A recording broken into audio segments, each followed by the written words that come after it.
8 minutes left on the poll. Did Trump okay the Ukraine attacks on Russia? Yes or no? 25,000 votes in so far. Let's see how Scott Ritter, our esteemed guest, might have answered that question. Welcome, Scott. Thanks for joining us, digging us out of a hole as you've done before.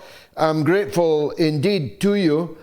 Did Trump okay the Ukraine attacks on Russian nuclear bombers? I don't speak highly of Donald Trump very often, but I don't think he's that stupid. I believe that he is sincere in his desire to see a cessation of hostilities, even if he's unrealistic in his expectations of what he can demand of Russia. But I think he also understands that what the Ukrainians did was deeply provocative and unsettling and disruptive. And so I don't see that he would approve this. Now, this doesn't mean that the United States wasn't involved. I do believe that President Trump has, as many presidents have had, a CIA problem.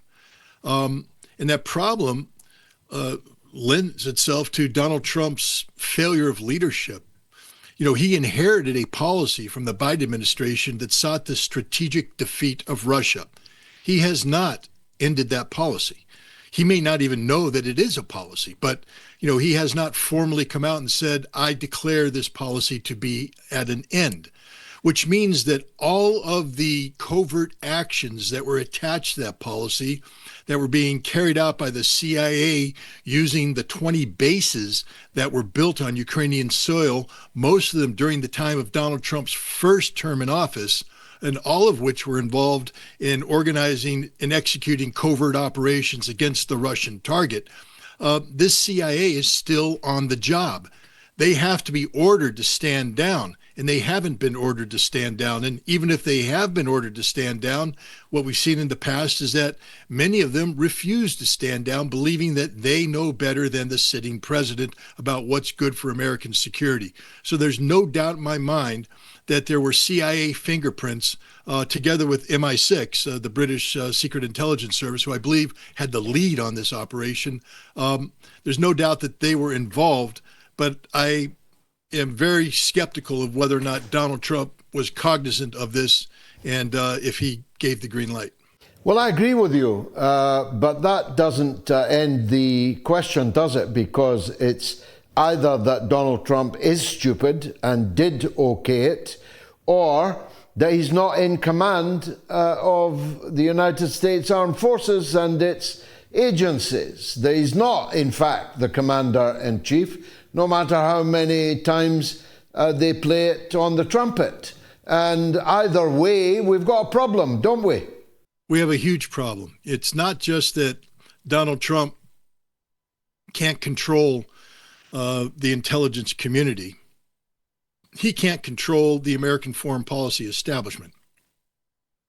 He has the United States Senate, and two senators in particular, Lindsey Graham and Richard Blumenthal, committing sedition, flying to Ukraine, conspiring with the Ukrainian government to enact policies on the part of the Ukrainian government that are designed to be disruptive of the declared intent of the President of the United States to bring an end to this conflict through negotiated settlements. The President, let's be clear about this. Again, I'm not often complimentary of this President, but the pressure that he has put on Russia is unrealistic as the expectations attached to this pressure are. Did have Russia agree to a process that Russia knows is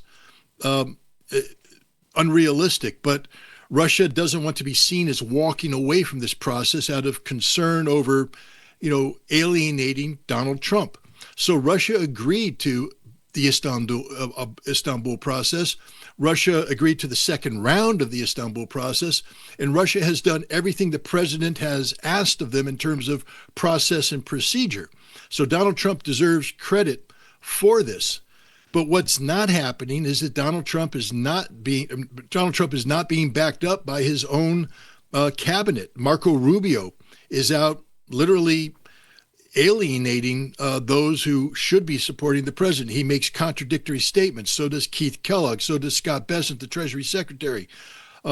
J.D. Vance is confused about what Donald Trump wants with Ukraine, apparently, because he issues contradictory statements. Tulsi Gabbard is unable to bring her agencies under control. She has a rogue CIA right now just doing whatever the heck they want to do.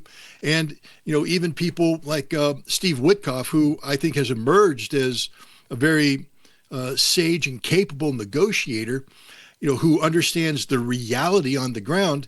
He goes forth believing he's carrying out the directions of Donald Trump, gathering information, bringing it back, and only to be undercut by Trump and Trump's cabinet. This is a dysfunctional foreign policy and national security team led by a dysfunctional president. Indeed so. Now, you mentioned sedition. It's a strong word, but it's hard to see how the $1 million jamboree to Kiev, and you and I have been in Kiev. We both know it's hard to spend $1 million there, at least legally. That trip to Kiev was a treason, because it was openly, a senator openly ridiculing the president's policy, the comments about the cards and so on. And he's in the same party as the president. The president has endorsed him in a contested primary election, and it's a breach, surely, of the Logan Act, which is supposed to preclude this kind of thing. 100%. And that's why I use the word. I don't like to use that word, and I wouldn't use it lightly. But his actions literally fit the definition of sedition.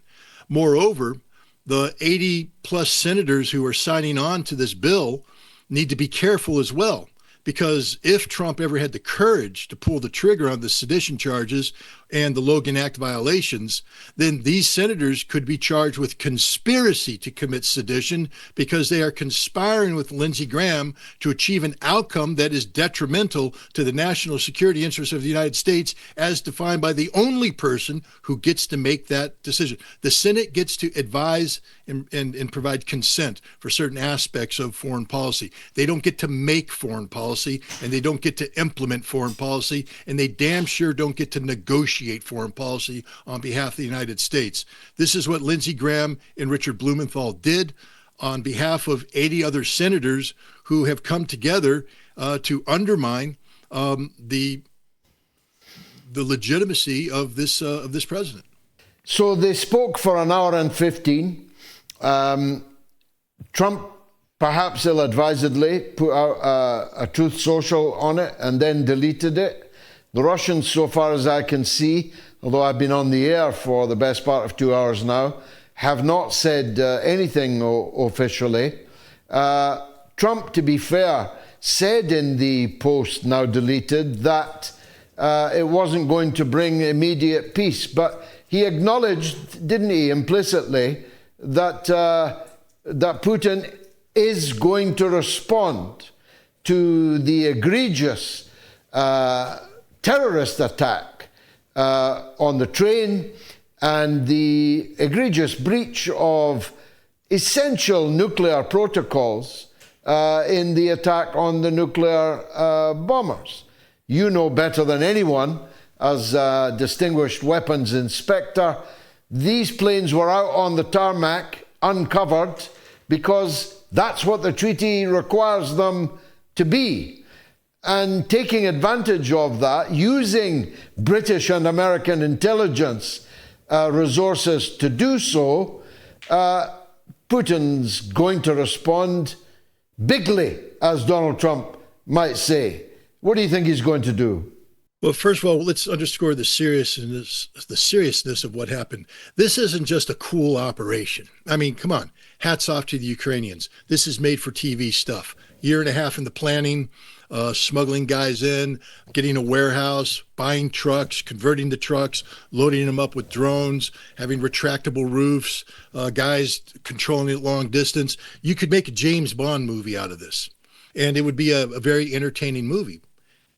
But for real life, they attacked Russia's strategic nuclear deterrent. Russia has promulgated a nuclear doctrine. The most updated version came out in the fall of last year that says the red lines, which are, if crossed, should trigger a Russian nuclear response, are if a conventional attack using conventional weapons is directed at the command and control or the actual assets linked to Russia's strategic nuclear deterrent, then Russia will treat that as a nuclear attack on their strategic nuclear deterrent, and they can respond using nuclear weapons. Moreover, if a non-nuclear state attacks Russia with conventional weapons in a manner that threatens Russia's existential existence, and they are assisted in this by a nuclear state, Russia has to assume that the nuclear state is the one carrying out the attack, and therefore Russia is cleared to use nuclear weapons. The Ukrainians doing this, if I were a Russian general advising Putin, I would say, look, boss, this is very dangerous because they're setting us up. They're conditioning us. The next time they'll do this, and instead of it just being the Ukrainians, this will be the precursor attack for a larger preemptive attack by our nuclear-armed enemies. So in the future, we have to treat the moment such an attack happens as a nuclear attack and respond accordingly. This is the world we live in. This is a very, very dangerous situation. So this isn't just an act of terrorism. This is an act of nuclear madness. And so Putin must respond. He must respond in a way that deters two actors. One is Ukraine. This response has to be so harsh that the Ukrainian government must know that their lives are at risk if they ever try to do something like this again. And their lives may be at risk now. Dmitry Medvedev has tweeted, "Don't panic. That which needs to be destroyed will be destroyed. Those who need to be eliminated will be eliminated." And I think that's the direction the Russians are going. But more importantly, because Russia will defeat Ukraine no matter what.